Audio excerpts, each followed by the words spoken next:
Closer than a brother, he will never leave. God is my provider, he is all I need. He is God Almighty, he will never change. We cry holy, holy, name above all names. Puji nama Tuhan, salam sejahtera di dalam kasih dan rahmat Tuhan kita Yesus Kristus. Sahabat-sahabat terkasih dalam Tuhan, saya percaya kita semua ada di dalam anugerah, di dalam perlindungan dan rahmat Tuhan yang berlimpah. Sehingga saya juga percaya bahwa hidup kita semua adalah hidup yang mengandalkan Tuhan, sehingga hidup kita sangat diberkati oleh Tuhan. Sahabat-sahabat terkasih dalam Tuhan, beberapa waktu yang lalu kita sudah berdiskusi tentang sebuah panggilan untuk setiap kita yang tertuang sangat jelas di Injil Yohanes bab 4 ayat yang ke-23, di mana firman Tuhan berkata, tetapi saatnya akan datang dan sudah tiba sekarang bahwa penyembah-penyembah benar akan menyembah Bapa di dalam roh dan kebenaran, sebab Bapa menghendaki penyembah-penyembah demikian. Sebuah ayat emas yang saya percaya sangat dimaknai, bahkan beberapa dari kita hafal ayat ini dan juga dihidupi oleh para pelayan pujian, karena ini adalah sebuah berkat, ada sebuah panggilan tadi saya sudah katakan untuk setiap kita. Tetapi kita harus maknai sekali lagi lebih dalam bahwa kita dipilih dan dipanggil Tuhan bukan hanya sekedar untuk jadi worship leader, untuk menjadi pemuji atau singers, bahkan untuk menjadi pemusik. Tetapi yang Tuhan cari adalah penyembah. Tetapi bukan sembarang penyembah, penyembah yang memiliki kualitas yang sangat dijelaskan dengan baik oleh Tuhan Yesus lewat ayat ini, yang dapat menyembah Bapa dalam roh dan kebenaran. Waktu kita dapat menyembah Bapa dalam roh dan kebenaran, itu yang membuat kita menjadi good, penyembah yang benar. Karena kita harus hati-hati loh, ada penyembah-penyembah yang tidak benar, ada penyembahan-penyembahan yang tidak benar, bahkan mungkin ada pelayanan-pelayanan yang tidak benar. Waktu ada unsur-unsur di luar keilahian Allah untuk ego kita, untuk cari nama, untuk cari sesuatu yang lain, itu sudah tidak benar. Tetapi kita bicara yang benar dulu aja, supaya kita bisa memaknai, supaya kita bisa berjalan fokus dan lurus, sehingga dalam pemaknaan-pemaknaan selanjutnya kita bisa benar-benar dihidupi oleh kebenaran prinsip kerajaan Allah lewat kuasa doa, pujian, dan penyembahan. Sahabat-sahabat terkasih dalam Tuhan, kualitas menyembah Bapa dalam roh sekali lagi bicara bagaimana hidup kita benar-benar dikuasai oleh Roh Kudus. Bagaimana pikiran, perkataan, perbuatan, kehendak, skill kita, talenta kita benar-benar dikuasai oleh Roh Kudus. Bagaimana hidup kita diubahkan dan diperbaharui oleh rahmat kuat kuasa Roh Kudus.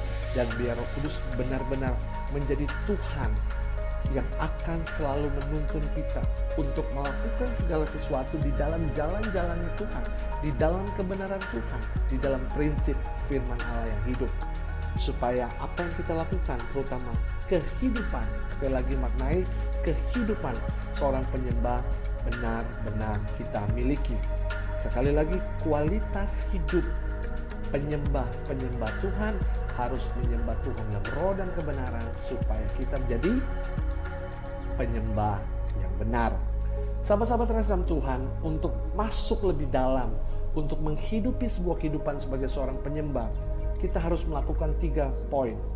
Kehidupan seorang penyembah harus berbasic, berpegang, berpedoman, dan berpilar pada 3 pilar ini. Yang pertama tentunya keintiman dengan Tuhan, yang kedua bicara soal kekudusan, yang ketiga bicara tentang kerendahan hati.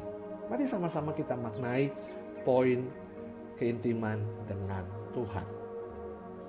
Sahabat-sahabat terkasih dalam Tuhan, beberapa waktu yang lalu ada yang kirim di WA grup persekutuan doa kami. Tapi sebelumnya saya sudah lihat video ini dan saya sangat interesan, saya sangat tertarik sekali dengan video ini. Video ini ceritanya seperti ini. Ada anak bertanya pada bapaknya, "Daddy, seberapa dekat Tuhan dalam kehidupan kita?" Lalu ayahnya dapat hikmat, terus dia lihat ke langit. No, belum Tuhan.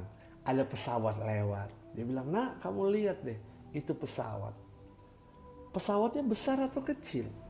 Anaknya bilang, "Kecil, Daddy." "Kenapa kecil?" "Karena dia jauh di langit." Oke. Beberapa waktu kemudian mereka pergi ke bandara, ya, pergi ke airport. Terus dedinya bilang, "Nah, coba kamu lihat pesawat yang tempo hari kamu bilang kecil itu sesungguhnya seperti apa." Anaknya amazed, "Daddy, pesawatnya besar banget, besar sekali." Lalu dedinya bercerita pada anaknya begini, "Nah, itulah mungkin analogi atau konsep sedikit mendasar tentang Tuhan. Bagaimana waktu kita melihat dia jauh, bukan karena dia kecil, tetapi memang karena jauh. Tetapi kalau kita melihat Tuhan dalam kondisi, dalam posisi dekat, kita akan melihat betapa dia dekat, betapa dia sungguh ajaib, betapa dia sungguh besar. Nah, ini mungkin pemaknaan yang sering kali kita hidupi dalam hari-hari kehidupan kita. Di dalam pergumulan, dalam ketakutan, di dalam pandemi sekalipun, kita seringkali merasa Tuhan itu jauh. Tuhan jauh, aku jauh. Engkau dekat, aku dekat. Konsep ketuhanan yang seperti itu yang harus kita maknai lebih dalam lagi. Bahwa sesungguhnya dia sangat dekat dengan kita. Bahkan ada satu statement yang berkata, dia hanya sejauh doa. Saya setuju sekali. Bahkan dalam sebuah karya pelayanan, dalam sebuah perjumpaan dengan sahabat-sahabat, waktu itu saya ingat dengan sahabat-sahabat di tanah Papua, dia bilang, Kakak Selo, Tuhan itu tidak jauh, Kakak Selo, Tuhan itu hanya sejauh ketong lutut dengan tanah. Artinya apa? Waktu kita bertelut, kita bersujud, kita memejamkan mata, kita dapat memaknai kehadiran Tuhan. Nah, itulah yang harus kita maknai, bahwa sesungguhnya keintiman dengan Tuhan adalah inisiatif Allah. Kenapa saya katakan inisiatif Allah? Karena inisiatif manusia adalah jauh dari Allah. Waktu kita terjerumus, kita jatuh di dalam dosa, kita terperangkap dengan sifat-sifat atau karakter-karakter negatif kita atau kebiasaan-kebiasaan kita. Yesaya 59 ayat 1 dan 2 katakan yang memisahkan antara kita dengan Allah jelas dosa, kesalahan dan pelanggaran-pelanggaran kita. Tetapi inisiatif keselamatan datang dari Allah lewat diri Tuhan kita Yesus Kristus. Allah yang begitu layak kita muliakan dan kita sembah. Kita didamaikan atas dosa dan pelanggaran kita. Bahkan dengan rahmat ini Tuhan berikan jaminan kehidupan kekal. Artinya apa? Dia tawarkan sahabat-sahabat Kristus. Bagaimana kita mau datang kepada Tuhan? Tawaran keselamatan sudah dia berikan. Tuhan membuka hatinya. Dalam kitab Wahyu berkata seperti ini, lihat aku berdiri muka pintu, barang siapa membuka pintu. Artinya apa? Ini juga perlu kerjasama, keintiman dengan Allah dan kita. Bukan cuma inisiatif Allah, tetapi ada respon kita. Sekali lagi, inisiatif Allah, respon kita. Maka ini bisa menjadi satu keintiman.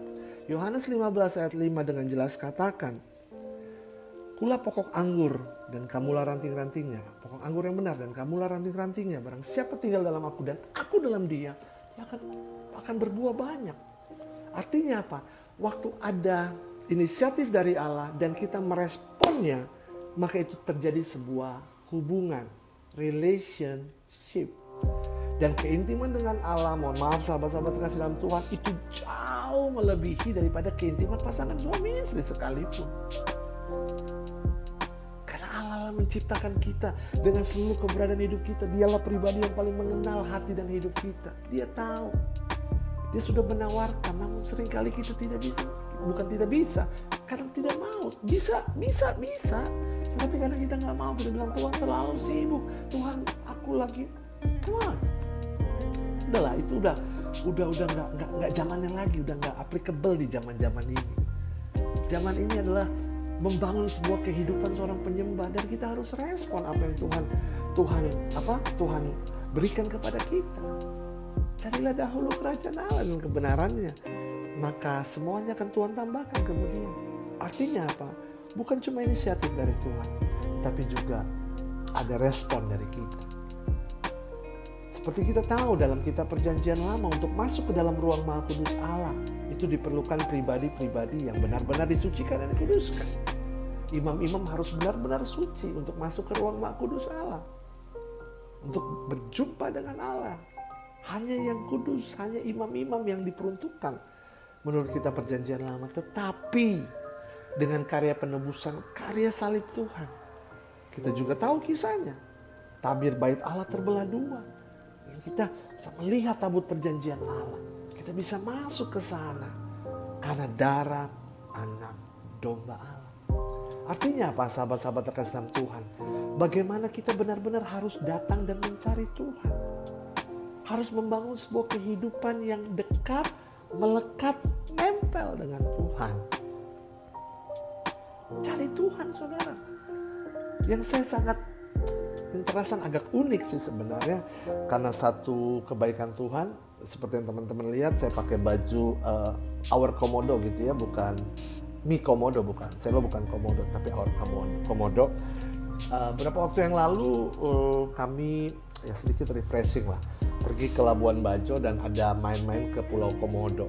Nah, yang membuat saya interesan adalah ini. Nah, Komodo kan binatang, bukan binatang jinak gitu ya. Dia binatang yang liar waktu itu di Pulau Komodo, bukan di Rinca ya, di Pulau Komodo, karena waktu itu Rinca lagi ditutup, kami ke Pulau Komodo. Ya, dia benar dibiarkan berkeliaran di tempat bebas supaya habitatnya nggak hilang. Tetapi Komodo ini termasuk binatang buas, binatang yang bukan binatang jinak. Tetapi yang membuat saya tertarik adalah banyak orang mencari binatang ini. Tapi memang ini kan keajaiban dunia yang puji Tuhan ada di Indonesia gitu ya, binatang langka. Dan ini sekali lagi bukan binatang yang jinak, binatang buas ya. Tapi banyak orang cari, bahkan cari ke naik-naik gitu, sampai naik-naik hanya untuk berfoto bersama dengan Komodo. Bahkan karena ya mungkin bukan mungkin sih, rangernya kan jago ambil angle gitu ya. Jadi kita bisa berfoto seakan-akan lagi pegang komodonya gitu. Nah, saudara coba bayangkan untuk berfoto, berpose bersama dengan komodo yang notabene binatang buas gitu ya. Kita bela-belain. Kita ke Pulau Komodo, kita ke Rinca hanya untuk berfoto. Ini bukan bicara soal pulaunya, bukan soal komodonya atau soal rangernya. Ini analoginya. Kalau kita mau berusaha dekat dengan keadaan yang sebenarnya membuat kita nggak tenang, nggak damai, itu kan ini binatang buas gitu ya. Something ya bisa aja terjadi gitu ya. Kita mau usaha gitu. Kenapa kita nggak mau usaha lebih lagi untuk menikmati pribadi Allah yang merupakan sumber kehidupan, yang merupakan rahmat dan berkat bagi kita? Daud berkata, dekat Allah saja aku tenang, dekat Allah saja aku tentram dan beroleh kekuatan yang baru. Bahkan kerinduan Daud akan rumah Tuhan itu menghanguskan jiwanya. Lebih baik 1 hari aku dalam hadirat Tuhan daripada 1000 hari aku ada di tempat yang lain. Itu kerinduan hati Daud. Dan seharusnya itu juga kerinduan hati kita. Menikmati pribadinya, mengalami pribadinya. Karena seringkali kita cuma rindu untuk mengalami kuasa, mengalami mujizat, mengalami berkat. Tapi kita gak mau mengalami sang pemberi berkat, pemberi kuasa, dan sang mujizat yang sejati itu. So, sahabat-sahabat terkasih dalam Tuhan, mari miliki kerinduan untuk merespon, untuk datang mencari wajah Tuhan, untuk mengalami pribadi Tuhan. Supaya kita benar-benar dapat memiliki sebuah kualitas hidup yang dibangun berdasarkan kelekatan dan kedekatan dengan Tuhan. Supaya hidup kita tenang, hidup kita damai, hidup kita kuat dan punya pengharapan dalam iman kita kepada Tuhan. Pertanyaannya kan bagaimana? Saudara, kita sudah belajar banyak dari kecil bagaimana kalau mau cari Tuhan, membangun relasi dengan Tuhan, ya lewat doa. Datang kepada Tuhan di dalam doa. Dia gak jauh, dia hanya sejauh doa. Kenapa saudara dan saya sering merasa Tuhan jauh? Karena kita jarang doa. Tapi kalau kita doa, kita datang kepada Tuhan dengan ucapan syukur ya, bukan doa yang egois. Karena seringkali kita berdoa dengan cara yang egois. Kita minta mulu. Salah minta? Enggak. Tetapi mari bawa persembahan ucapan syukur kita kepada Tuhan. Karena apa yang kita alami hari-hari ini, kalau kita mau melihat saudara, berkat Tuhan itu jauh lebih besar. Perlindungan Tuhan itu jauh lebih besar, bahkan lebih besar dari pandemi yang kita alami. Kita masih sehat, kita masih hidup, kita masih bernafas, kita masih memiliki keluarga, rumah tangga, pasangan hidup, anak-anak, pekerjaan. Walaupun mungkin gajinya dipotong, mas kunci Tuhan. Karena ada yang di layoff. Kita masih punya rumah, kita masih punya banyak yang Tuhan berikan. So, datanglah di dalam doa dengan ucapan syukur. Rasul Paulus pernah berkata seperti ini, bersukacitalah senantiasa, tetaplah berdoa dan bersyukurlah di dalam segala hal, sebab itulah yang dikehendaki Allah di dalam Kristus Yesus. Doa saudara. Gereja Katolik punya banyak sekali sarana untuk ini. Selain doa pribadi, saat teduh pribadi, kita bisa berdevosi kepada Santo Santa, pada Bunda Maria, pada Santo Yosef, pada malaikat kudus, kepada orang-orang kudus. Kita bisa rosario, kita bisa taize, kita bisa pujian penyembahan kalau memang punya passion di sana seperti saya, pujian penyembahan. Ada banyak cara, saudara, untuk datang dan melekat kepada Tuhan lewat kuasa doa. Karena di dalam doa, jantung doa adalah pujian penyembahan. Dan inti dari pujian penyembahan adalah ini, penyadaran akan kasih Tuhan. Jadi kalau saudara dan saya harus berdoa, milikilah kesadaran bahwa Tuhanlah Raja kita, Tuhanlah penolong kita, karena Tuhanlah kita ada dan kita hidup. Yang kedua, untuk dapat melekat dan mendekat pada Tuhan lewat kuasa firman-Nya. Gimana mau alami janji Tuhan kalau kita sendiri gak tahu janji-janjinya apa? So rajin-rajinlah baca firman. Karena firman itu pelita bagi kaki kita dan terang bagi jalan kita. Artinya apa? Di dalam kegelapan hidup kita, di dalam kegelapan jalan kita, firman Tuhan itu menjadi penerang, menjadi penolong yang akan mengingatkan kita akan segala kebaikan Tuhan dan juga akan mengingatkan kita akan segala janji-janji firman-Nya.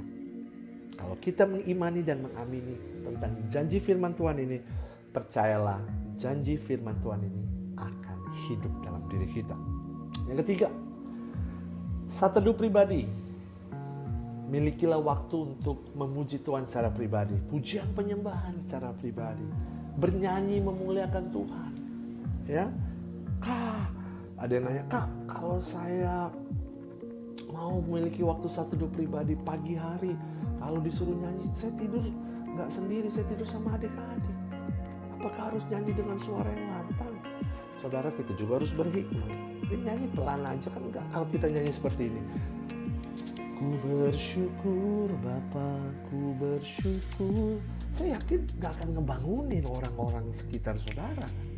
Beda kalau saudara, mungkin dengan semangat roh yang menyala-nyala, which is gak salah, tapi berhikmat.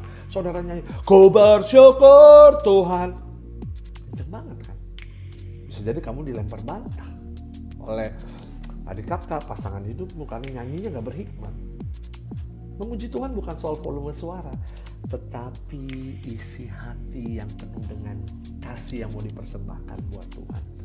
So, dalam tradisi iman Katolik mengungkapkan doa bisa dinyanyikan. Ya, bisa dinyanyikan.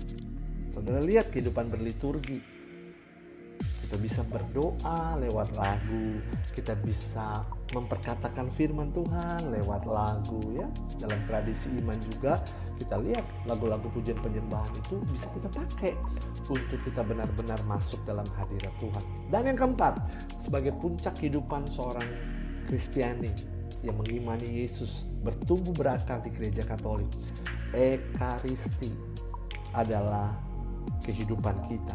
Bagaimana tubuh dan darah Yesus itu benar-benar hidup dalam diri kita. Kita benar-benar menyambutnya dengan penuh kerelaan, dengan penuh ucapan syukur, dengan penuh ketulusan.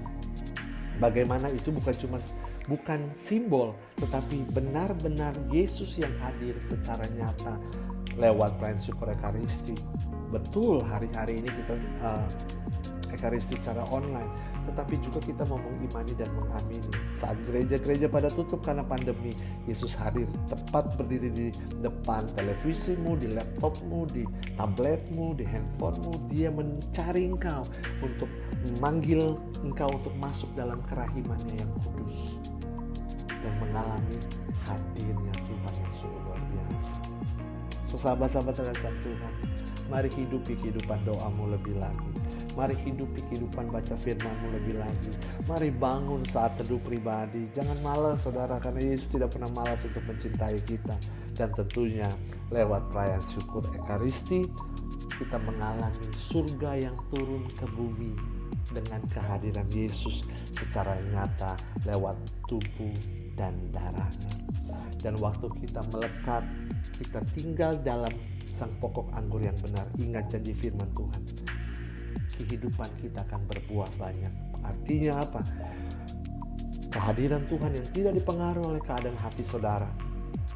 Kehadiran Tuhan yang bahkan melebihi jauh dari dosa dan pelanggaran kita itu. Kalau kita buka pintu dan merespon panggilan Tuhan ini, yang harusnya saya katakan harus direspon, supaya kita benar-benar mengalami kasih Tuhan, supaya kita benar-benar bisa bersyukur, memuji dan menyembah Tuhan dengan segenap hati kita. Karena tidak ada kasih yang lebih besar daripada kasih Yesus kepada kita, yang sudah memberikan hidupnya, memberikan dirinya untuk setiap kita. Mari miliki waktu untuk dekat dengan Tuhan, bukan cuma sekedar dekat, tapi benar-benar diam dalam hadirat Tuhan, melekat kepada sang pokok anggur yang benar. Pertemuan selanjutnya kita akan coba berdiskusi tentang pilar yang kedua, yaitu kekudusan. So pastikan kita semua belajar, bertumbuh, tertanam, berakar, dan menghasilkan buah di dalam kasih dan rahmat Tuhan kita. Tetap semangat, tetap sehat, dan Tuhan memberkati setiap kita. God bless you, brother and sister.